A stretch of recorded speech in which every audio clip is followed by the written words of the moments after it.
Sahabat Oase Rohani Katolik yang terkasih, apa kabar? Semoga semua dalam keadaan sehat dan bahagia.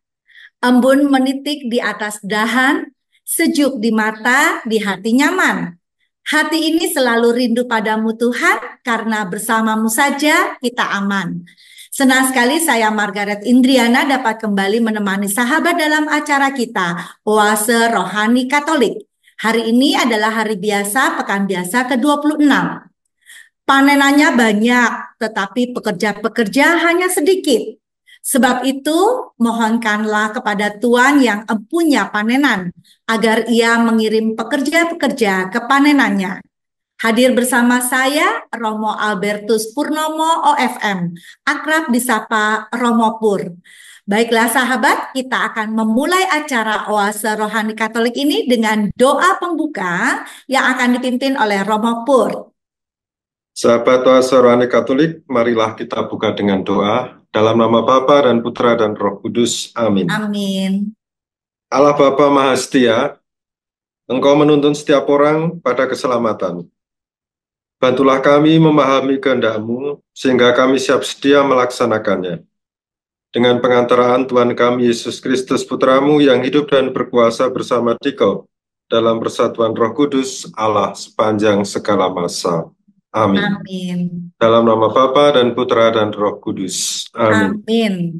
Baiklah sahabat, kita akan mulai bacaan pertama dari kitab Ayub bab 19 ayat 21 sampai 27. Ayub berkata, kasihanilah aku, hai sahabat-sahabatku, karena tangan Allah telah menimpa aku. Mengapa kalian mengejar aku seakan-akan Allah dan tidak kenyang-kenyang makan dagingku? Ah, sekiranya perkataanku ditulis dan dicatat dalam kitab. Sekiranya perkataanku dipahat dengan besi pengukir dan timah pada gunung batu untuk selama-lamanya. Tetapi aku tahu bahwa penebusku hidup, dan akhirnya ia akan bangkit di atas debu. Juga sesudah kulit tubuhku sangat rusak, tanpa daging pun aku akan melihat Allah. Aku sendiri akan melihat Dia memihak kepadaku, mataku sendiri yang akan menyaksikannya, dan bukan orang lain. Hati sanubariku merana karena rindu. Demikianlah sabda Tuhan. Syukur kepada Allah. Sahabat Oase Rohani Katolik yang terkasih, marilah kita tanggapi dengan Mazmur tanggapan. Aku percaya akan melihat kebaikan Tuhan di negeri orang-orang yang hidup. Aku percaya akan melihat kebaikan Tuhan di negeri orang-orang yang hidup. Dengarlah ya Tuhan seruan yang kusampaikan. Kasihanilah aku dan jawablah aku. Wajah-Mu kucari ya Tuhan, seturut firman-Mu. Carilah wajahku. Aku percaya akan melihat kebaikan Tuhan di negeri orang-orang yang hidup. Janganlah menyembunyikan wajah-Mu daripadaku, janganlah menolak hamba-Mu ini dengan murka. Engkaulah pertolonganku, ya Allah penyelamatku.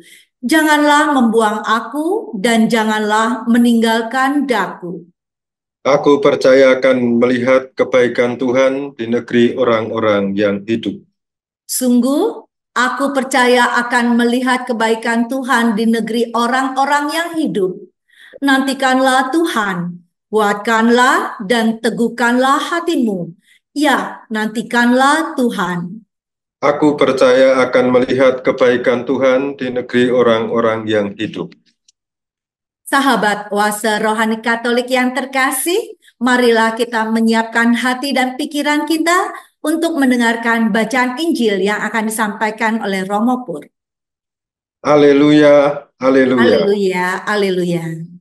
Kerajaan Allah sudah dekat, bertobatlah dan percayalah kepada Injil. Haleluya, haleluya. Tuhan bersamamu. Dan bersama rohmu. Inilah Injil suci menurut Lukas. Dimuliakanlah Tuhan. Pada waktu itu Tuhan menunjuk 72 murid. Ia mengutus mereka berdua-dua mendahuluinya ke setiap kota dan tempat yang hendak dikunjunginya. Berkatalah ia kepada mereka, "Tuaian banyak tetapi pekerjanya sedikit. Sebab itu mintalah kepada Tuhan yang empunya tuaian, agar ia mengirimkan pekerja-pekerja ke tuaian itu. Pergilah dan camkanlah. Aku mengutus kalian, seperti anak domba di tengah-tengah serigala. Janganlah membawa pundi-pundi atau bekal atau kasut, dan janganlah memberi salam kepada siapapun selama dalam perjalanan. Kalau memasuki suatu rumah, katakanlah lebih dahulu damai sejahtera bagi rumah ini. Dan jika di situ ada orang yang layak menerima damai sejahtera, maka salammu itu akan tinggal padanya. Tetapi jika tidak, maka salammu kembali kepadamu. Tinggallah dalam rumah itu, makan dan minumlah apa yang diberikan orang kepadamu. Sebab seorang pekerja patut mendapat upahnya. Janganlah berpindah-pindah rumah. Jika kalian masuk ke dalam sebuah kota dan diterima di situ, makanlah apa saja yang dihidangkan kepadamu, dan sembuhkanlah orang-orang sakit yang ada di situ. Dan katakanlah kepada mereka, kerajaan Allah sudah dekat padamu. Tetapi jika kalian masuk ke dalam sebuah kota dan tidak diterima di situ, pergilah ke jalan-jalan raya kota itu dan serukanlah. Juga debu kotamu yang melekat pada kaki kami kebaskan di depanmu. Tetapi ketahuilah, kerajaan Allah sudah dekat. Aku berkata kepadamu, pada hari itu Sodom akan lebih ringan tanggungannya daripada kota itu. Demikianlah sabda Tuhan. Terpujilah Kristus. Sahabat Oase Rohani Katolik yang terkasih, marilah kita mendengarkan inspirasi renungan yang disampaikan oleh Romo Pur. Romo, dari bacaan pertama hari ini dari kitab Ayub, apa yang ingin Romo sampaikan untuk kami, Romo? Baik, Mbak Margaret. Jadi pada bacaan pertama kita mendengar salah satu perikop dari kitab Ayub yang berisi tentang keluhan, harapan, sekaligus iman dari seorang yang bernama Ayub. Jadi sebelum membaca perikop ini, perlu kita ketahui bersama bahwa kitab Ayub ini menurut para ahli seringkali disebut sebagai salah satu karya klasik sekaligus karya besar atau masterpiece tentang kebijaksanaan hidup dari dunia kuno. Jadi perikop yang kita dengar pada hari ini ditulis sekitar 2.500 tahun yang lalu. Jadi satu kutipan yang melegenda gitu ya. Atau karya ini cukup digemari bukan hanya oleh orang Kristen saja, tapi juga orang Yahudi. Nah, sebetulnya kalau kita membaca secara lebih mendalam kitab ini, ada satu tema utama dalam kitab ini, atau lebih baik kita sebut sebagai pertanyaan dasar dari kitab ini adalah, mengapa orang baik menderita?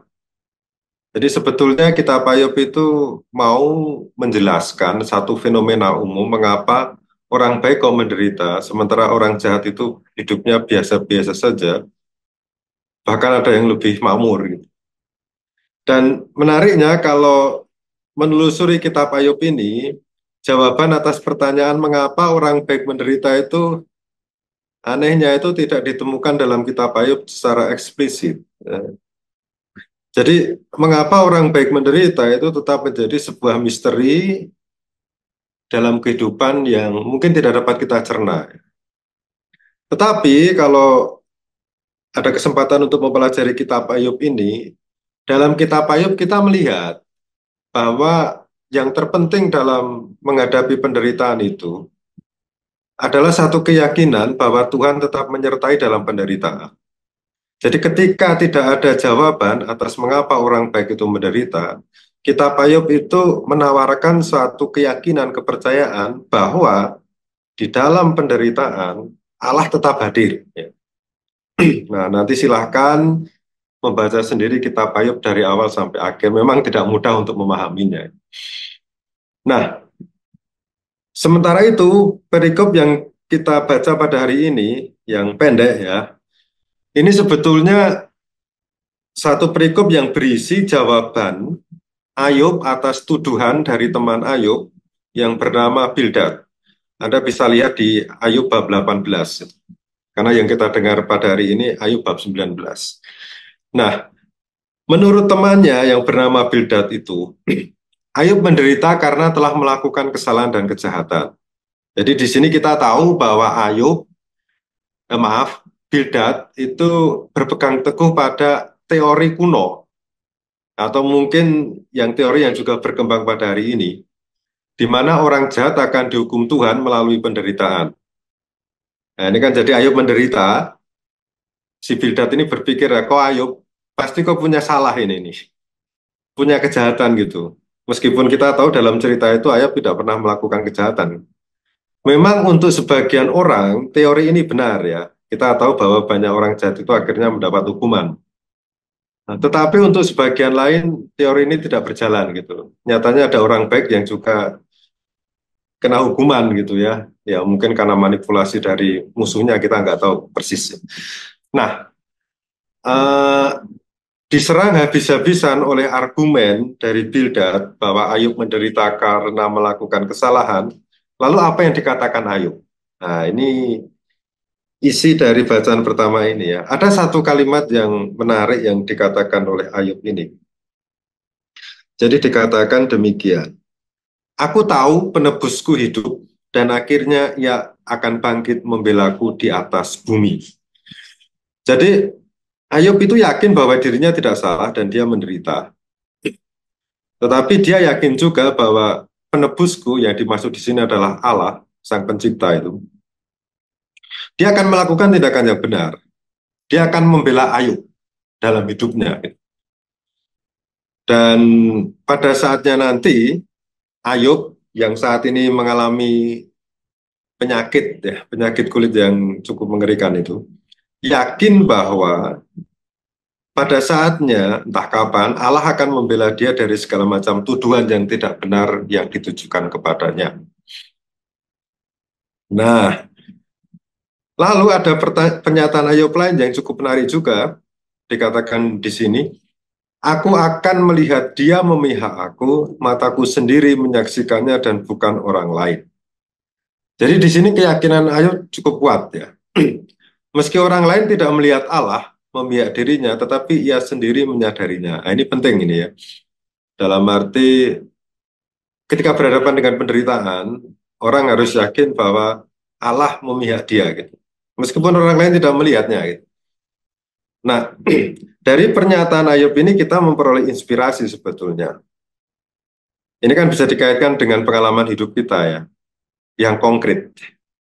Jadi apa yang penting bagi kita ketika kita mendapatkan tuduhan-tuduhan yang tidak benar dari orang lain, sementara kita tidak memiliki kekuatan dan kuasa untuk melawan. Kita harusnya memiliki keyakinan bahwa Allah juga akan memihak kita. Caranya kita nggak tahu, tapi yang penting keyakinan dulu lah ya, bahwa Tuhan akan memihak kita. Dan sebagian dari kita pun sebetulnya pernah berada dalam posisi Ayub ya. Ya kita mengalami penderitaan, ya. Tidak ada orang yang tidak mengalami penderitaan. Bahkan ketika lahir saja kita kan mengalami penderitaan ya. Dalam arti ketika nyaman di dalam rahim ibu, tinggal makan gitu ya. Dari di dalam kandungan tidak pernah bekerja. Begitu kita keluar dalam hidup kan kita sebetulnya menangis itu ya. Menangis itu kan sebetulnya salah satu ungkapan kita keluar dari kenyamanan dan harus berhadapan dengan satu penderitaan dalam tanda kutip. Dan memang di dalam hidup kan kita juga beberapa kali mengalami penderitaan, entah itu levelnya tinggi atau levelnya rendah ya. Penderitaan fisik, penyakit itu pasti semua orang pernah kena penyakit. Ada yang menderita mental gitu ya, entah itu sedih, depresi, atau mungkin paling ekstrim ya gangguan jiwa gitu. Atau ekonomi ini yang seringkali kita hadapi ya, tidak memiliki uang, atau masalah finansial sehingga sulit untuk memenuhi kebutuhan hidup gitu.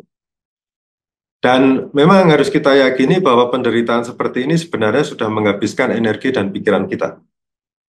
Tetapi ya kita juga harus tetap pada keyakinan atau kesadaran lah lebih tepatnya bahwa kalau mau hidup itu ya harus siap dengan penderitaan. Ya. Itu mau nggak? Paling enggak bahwa kita menjadi tua itu kan sebuah penderitaan juga. Oke, kita kembali. Nah, ketika kita berhadapan dengan penderitaan itu, tidak jarang orang-orang yang seharusnya menolong kita itu malah memojokkan kita dengan teori-teori mengapa kita menderita gitu. Jadi kan kalau ada yang menderita gitu ya, temannya ada yang mengatakan, umpamanya menderita sakit ya, temannya mengatakan kamu sih nggak pernah jaga kesehatan, atau umpamanya kalau orang yang mengalami depresi, apa itu kesehatan mental terganggu karena berhadapan dengan pengalaman hidup yang baik, ada orang yang mengatakan kamu sih tidak melatih ketahanan mental gitu ya. Atau kalau mengalami masalah finansial, mereka malah mengatakan, nah ini gara-gara kamu terlalu boros. Ya pokoknya ada saja ya, yang apa itu, yang dikatakan oleh orang lain, jadi seolah-olah mereka itu saleh gitu. Ya kita harus memaklumi juga, orang-orang yang semacam itu terkadang belum mengalami posisi yang kita alami, dalam arti penderitaan gitu ya. Nah, jadi terhadap semuanya ini, terhadap orang-orang seperti itu gitu, apa yang harus kita lakukan gitu. Kalau kita berkaca pada Ayub, Ayub itu tidak menyalahkan temannya Bildad yang mempunyai teori semacam itu. Ayub itu sebetulnya diam dan tidak melawan argumen itu atau pendapat itu. Dan apa yang dia lakukan adalah dia lebih percaya kepada Allah. Karena Allah sang pencipta itu pasti akan memberikan yang terbaik bagi ciptaannya. Soalnya apa? Soalnya kalau diladeni atau direspon segala macam argumen itu malah menghabiskan energi kita gitu ya. Kita malah semakin overthinking, terlalu berpikiran banyak gitu. Dan bukannya sembuh dari penderitaan itu atau terbebas dari penderitaan itu, kita malah menambah penderitaan. Jadi kata kuncinya itu sebetulnya adalah pasrah. Nah, di pihak lain, kita juga ya, kadang-kadang kita juga berhadapan dengan orang yang menderita, bukan kita yang menderita, tapi ada orang lain, teman kita, sahabat kita, keluarga kita yang menderita gitu ya. Sekali lagi, entah levelnya tinggi, entah levelnya rendah. Yang penting untuk kita lakukan, belajar dari perikop yang kita dengar pada hari ini, jangan pernah berlaku seperti sahabat Ayub gitu. Bildad, yang namanya Bildad itu ya. Yang sok saleh, sok suci, memberikan nasihat-nasihat, gagasan-gagasan, tetapi malah memojokkan orang yang menderita gitu. Jadi bagus sih, secara logis bagus, tapi justru kata-kata semakin memojokkan. Karena apa? Karena kita tidak berada dalam posisi mereka yang menderita gitu. Jadi menurut pendapat saya gitu ya, berhadapan dengan orang yang menderita itu kita tidak perlu memberikan teori-teori yang tinggi. Mereka tidak membutuhkan teori sebetulnya. Apa yang dibutuhkan adalah perhatian dan kehadiran kita yang mendukung. Satu mendukung, dan yang kedua itu memberikan sukacita. Jadi kita hadir itu memberikan sukacita, semangat itu ya. Ya entah cerita yang lucu-lucu atau apa gitu ya. Tapi sekali lagi, jangan memberikan teori-teori yang salah tentang kehidupan. Ya mungkin nanti setelah penderitaannya hilang, 2 atau 3 tahun setelah peristiwa itu, oke lah berdiskusi tentang mengapa menderita. Tetapi saat menderita, teman kita menderita, sahabat kita menderita, kerabat kita menderita, udahlah hadir dan mendengarkan. Itu sepertinya satu langkah yang terbaik. Ya mungkin ini eh, renungan kita untuk pagi hari ini berkaitan dengan perikop bacaan pertama. Mbak Margaret, demikian. Baik, terima kasih Romo yang sudah memberikan penguatan kepada Margaret dan juga sahabat Oase Rohani Katolik, di mana kadang-kadang Margaret juga seperti Ayub, kadang-kadang juga seperti temannya Bildad. Nah, Romo, berkaitan dengan itu, mungkin ada satu kalimat yang mungkin bisa meneguhkan Romo, di mana terkadang kita seperti Bildad, seperti orang benar eh, yang memberikan nasihat kepada orang lain, dalam hal ini Ayub. Dan satu hal lagi di mana Ayub itu em, dari hatinya dia selalu memiliki keyakinan, kepercayaan bahwa dalam penderitaannya Tuhan selalu bersama dengan Ayub. Ya, Silakan. ya sebetulnya kan yang penting adalah bela rasa gitu ya, seperti tema kedatangan Paus ya, apa itu iman, persaudaraan, dan bela rasa kalau tidak salah ya, compassion gitu. Jadi kita memang perlu memiliki bela rasa gitu. Dalam arti gini, seandainya saya di posisi mereka yang menderita itu rasanya seperti apa gitu. Tapi memang penting untuk diketahui juga, memang kita perlu merasakan penderitaan itu sendiri gitu. Jadi kalau umpamanya kita mengalami penderitaan, anggap saja itu satu pelajaran dari Tuhan. Entah itu kegagalan, entah itu sakit, atau pembelajaran dari Tuhan. Bahkan saya bisa mengatakan itu anugerah dari Tuhan. Supaya apa? Supaya kita memiliki pengalaman, rasa, eh, sehingga kalau berhadapan dengan orang yang menderita itu, kita juga bisa memaklumi penderitaan mereka. Berbahaya kalau orang tidak pernah mengalami penderitaan, atau semuanya serba Lancar serba aja gitu ya, Romo ya. lancar gitu ya, sukses, lancar terus tanpa ada kesulitan. Itu berbahayanya adalah dia tidak bisa merasakan penderitaan orang lain. Mungkin hanya sebatas teori saja gitu. Jadi di satu pihak, memang banyak orang itu ingin sukses gitu ya. Ya kita bisa maklumi karena sukses itu nyaman gitu ya. Enak gitu ya, dipuji-puji gitu loh. Tapi menurut hemat saya, ya tidak imbang gitu ya. Kadang kita perlu mengalami pengalaman kegagalan juga. Meskipun itu tidak berarti bahwa ya udah nanti saya akan gagal saja, tidak gitu loh. Tetapi cepat atau lambat gitu ya, tanpa kita maui selalu ada pengalaman itulah, pengalaman kegagalan, pengalaman penderitaan.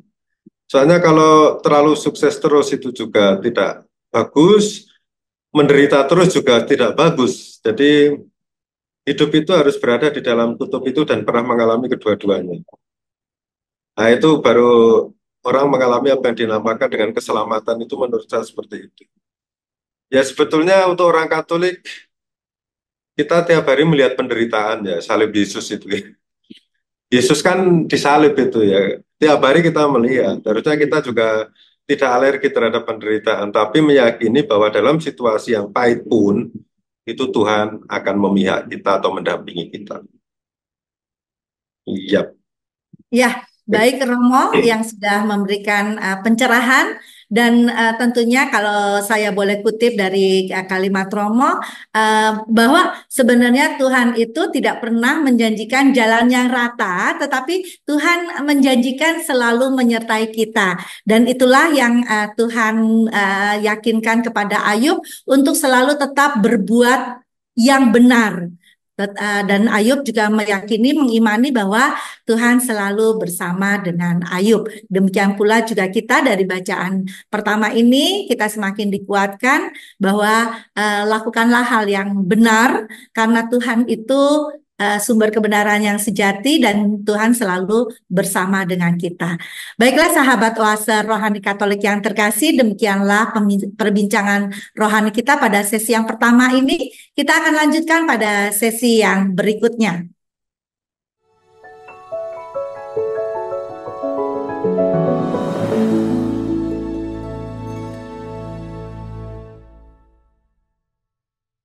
Sahabat Oase Rohani Katolik yang terkasih, masih bersama kami Romo Pur dan Margaret. Bagi Anda yang ingin menyampaikan pertanyaan, dapat mengirimkannya ke alamat email orkkaj2021@gmail.com atau melalui HP 0881 0251 33438. Baiklah, kita akan lanjutkan dengan permenungan berikutnya. Romo Pur, dari bacaan Injil pada hari ini, pesan apa yang ingin Romo sampaikan untuk kami dan juga sahabat Oase Rohani Katolik? Ya, bacaan Injil pada hari ini diambil dari perikop Injil Lukas yang bicara tentang perutusan para murid Yesus. Yang di sini disebutkan 72 murid. Nah, sebetulnya pesan pokok yang ingin disampaikan oleh penginjil Lukas dalam perikop ini adalah bahwa misi mewartakan keselamatan itu sebetulnya bukan hanya tugas Yesus saja, tetapi juga tugas para murid Yesus. Dan juga untuk kita sekarang ini yang adalah para murid Yesus di zaman modern, itu juga perlu berpartisipasi dengan tugas pewartaan keselamatan ini. Nah, dalam perikop ini, saya akan mengajak sahabat Oase Rohani Katolik untuk merenungkan anjuran-anjuran Yesus di dalam bermisi ini. Ya, sebetulnya anjuran ini cocok untuk orang-orang Kristiani awal gitu ya, di abad pertama, di abad kedua Masehi gitu. Tetapi sebetulnya ada beberapa poin, beberapa nilai yang kiranya masih relevan dengan kita di zaman ini. Nah, coba kita lihat di bagian pertama gitu. Yesus mengatakan, camkanlah aku mengutus kalian seperti anak domba di tengah-tengah serigala. Nah, ini di awal Yesus sudah mengatakan bahwa misi mewartakan keselamatan itu bukanlah misi yang mudah. Dia menggunakan satu ilustrasi atau perumpamaan seperti anak domba di tengah-tengah serigala.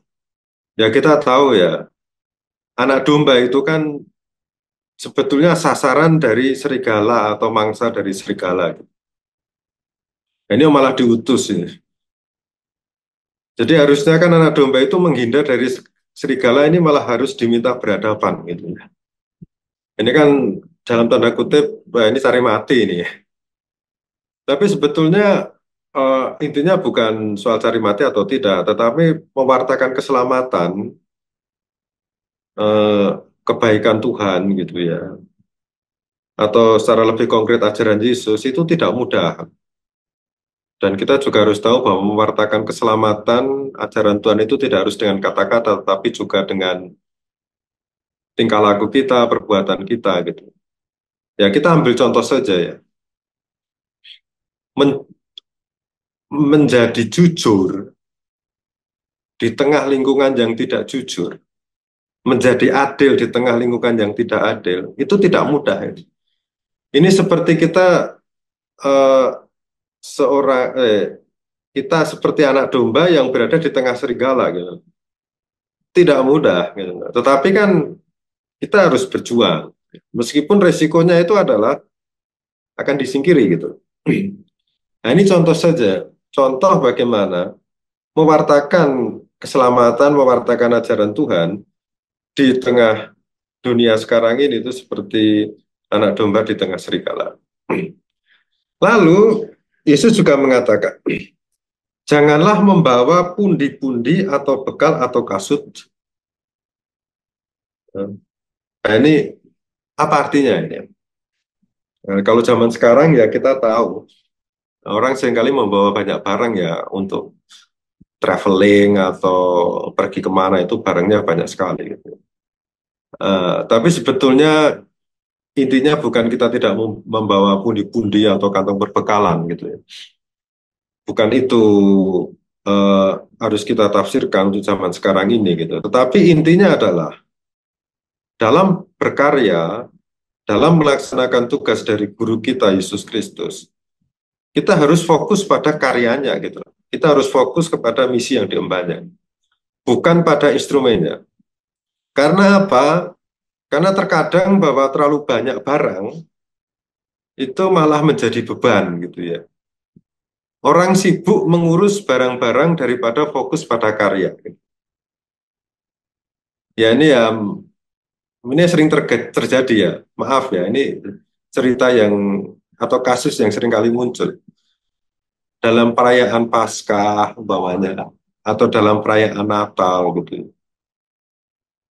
Itu seringkali yang disibukkan itu adalah hal-hal yang tidak berkaitan dengan perayaan itu gitu.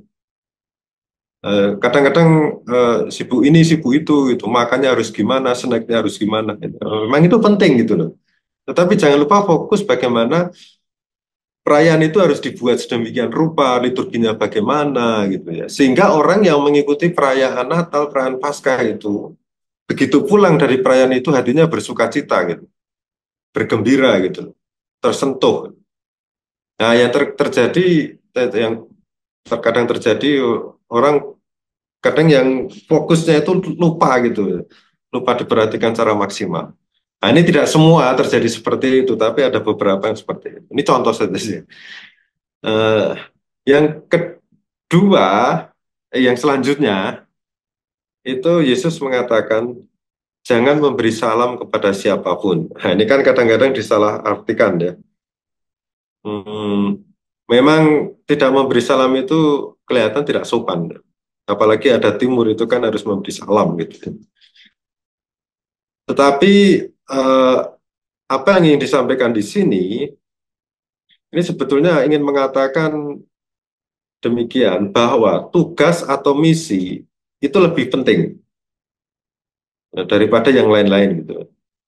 Tapi ya kita harus tahu bahwa membaca teks ini harus dilihat konteksnya ya.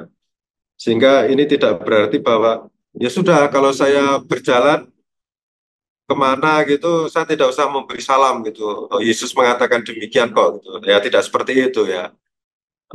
Berhadapan dengan teks kita juga harus melihat pertama-tama maknanya apa gitu. Jadi jangan dimakan mentah-mentah apa yang dikatakan di sini. Kita tetap harus memberi salam kepada orang gitu. Selamat pagi lah atau damai sejahtera, salam sejahtera gitu. Oke. Lalu kita lihat apa yang dikatakan Yesus selanjutnya.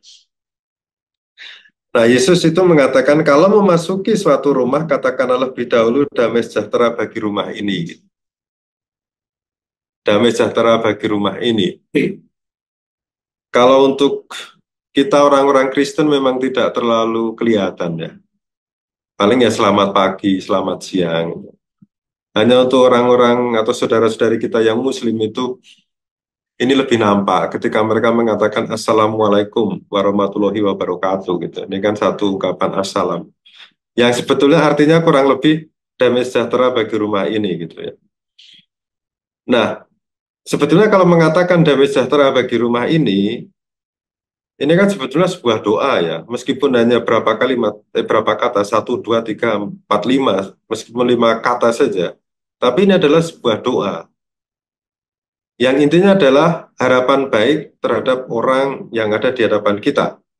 Berdoa supaya yang ada di depan kita itu merasa damai sejahtera. Nah, ini sebetulnya istilah damai sejahtera itu kalau di dalam bahasa Ibrani itu kita sering mendengar Shalom Aleichem gitu ya. Shalom Aleichem. Shalom besertamu, damai sejahtera besertamu. Jadi ini sebetulnya sebuah berkat bagi orang yang berhadapan dengan kita. Lalu dikatakan juga Yesus meminta supaya para murid yang diutus itu makan apa yang dihidangkan. Jadi ini tentu saja memberikan maksud, ya kita harus menerima apa yang diberikan orang apa adanya. Jangan terlalu banyak menuntut gitu. Bahwa diberi makan itu sudah syukur kepada Allah gitu. Jangan menuntut lebih. Nah ini juga yang perlu kita kembangkan di dalam kehidupan spiritual kita kalau kita berhadapan dengan Tuhan. Kita harus lebih bersyukur dengan apa yang diberikan dan bukan apa itu mengeluh atas apa yang tidak kita punya gitu. Atau mengeluh karena keinginan kita gitu. Kok Tuhan tidak memberi ini, memberi itu gitu loh. Ya, sebetulnya bisa makan, mempunyai tempat untuk berteduh, kemudian memiliki pakaian dan memiliki kesempatan untuk ya liburan atau apa gitu. Itu sebetulnya harus disyukuri gitu loh. Karena apa? Karena memang banyak orang di luar kita itu. Di negara-negara yang lain itu bahkan bisa makan itu sudah syukur kepada Allah. Lalu dikatakan pula, Yesus mengatakan makanlah apa yang dihidangkan kepadamu dan sembuhkanlah orang-orang sakit yang ada di situ gitu loh. Ya kita tahu bahwa pada waktu itu para murid Yesus itu diberi kuasa oleh Yesus untuk menyembuhkan orang sakit ya. Ya persisnya seperti apa? Apakah para murid itu diberi bekal untuk atau diberi bekal ilmu pengobatan atau memang dengan kuasa yang penuh mujizat itu bisa menyembuhkan kita nggak tahu persisnya seperti apa. Tetapi kita di sini bisa menafsirkan demikian. Jadi orang yang diutus itu harus melakukan satu perbuatan. Bukan hanya makan saja yang dihidangkan gitu ya. Bukan hanya apa itu mengatakan damai sejahtera, tapi harus ada suatu tindakan konkret. Gitu. Tindakan konkret. Dan di sini memang dikatakan sembuhkanlah orang-orang sakit yang ada padamu. Nah, untuk kita sekarang ini kita bisa memahaminya demikian bahwa kita perlu menggunakan anugerah yang diberikan Allah kepada kita untuk kebaikan dan yang penting adalah bermanfaat bagi orang lain, bagi sesama kita gitu ya. Kita sebagai para murid itu bukan hanya untuk duduk, gitu. Memang berdoa itu penting gitu ya, tetapi kita juga harus sadar bahwa kita masih hidup di dunia, masih ada orang-orang di sekitar kita yang membutuhkan pertolongan kita. Sejauh kita bisa membantu, bantulah gitu. Nah, ini kan seperti di sini ya, tidak harus menyembuhkan orang sakit, tapi intinya adalah membantu orang lain, bermanfaat bagi orang lain. Nah, memang kita harus sadar juga bahwa membantu dengan satu proporsi tertentu, jangan sampai membantu yang nanti membuat orang lain tergantung pada kita, itu kan juga tidak bagus gitu ya. Jadi membantu tetap ada proporsinya gitu. Kalau terlalu membantu nanti orang lain malah tergantung kepada kita dan tidak membuat orang mandiri itu kan juga bahaya juga. Lalu dikatakan juga di sini Yesus mengatakan kerajaan Allah sudah dekat padamu. Nah, sebetulnya ini adalah sebuah kata-kata penghiburan dan harapan. Mengatakan bahwa Allah itu dekat dengan engkau, Allah menyertai engkau. Jadi eh, kita harus eh, sebagai murid Kristus mengikuti anjuran ini. Kalau dalam bekerja, dalam melaksanakan tugas, itu sebisa mungkin mengucapkan kata-kata yang baik dan memberi semangat. Kalau dulu para murid mengatakan kerajaan Allah sudah dekat padamu, ya kita memberikan semangat, entah pernyataannya atau ungkapannya seperti apa, tapi jangan memberikan kata-kata yang negatif. Jangan mengucapkan lebih banyak keluhan dan gerutuan.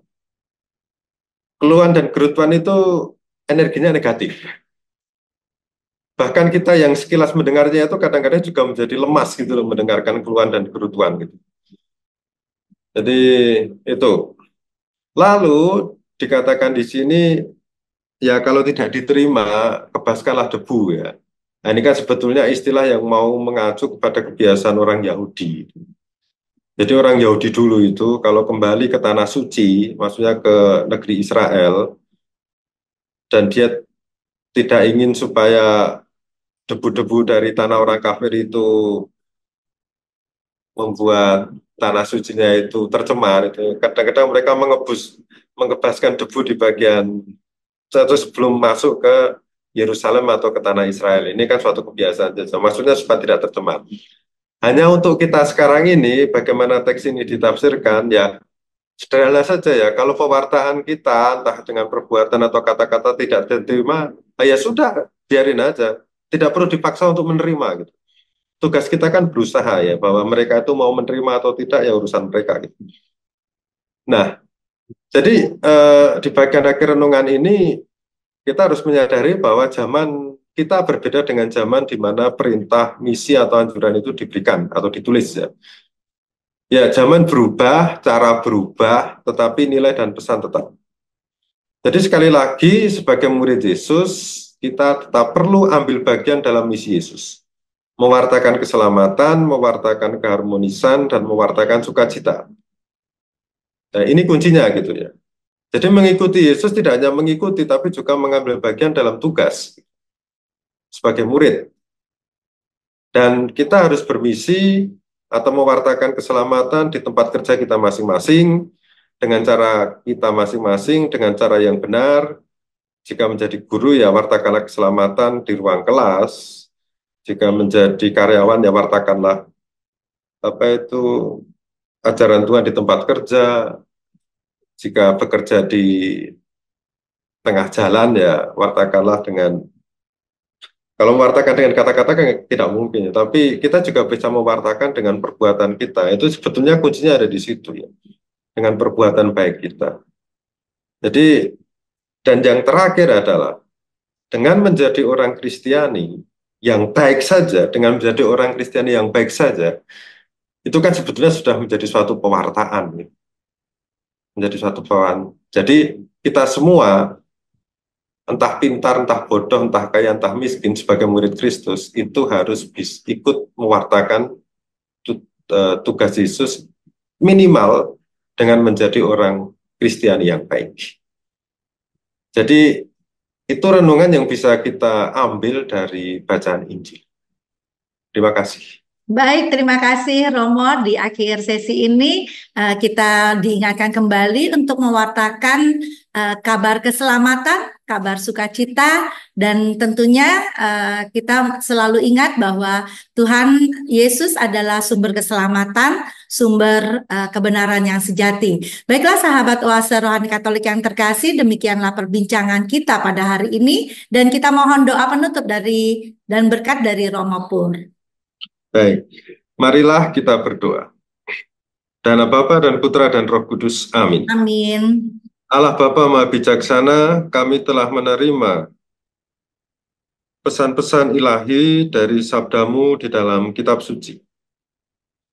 Semoga kami semakin berani mewartakan kebenaran di tengah masyarakat dunia, sampai kami kau satukan dalam kerajaan-Mu yang abadi, dengan pengantaran Kristus Tuhan kami.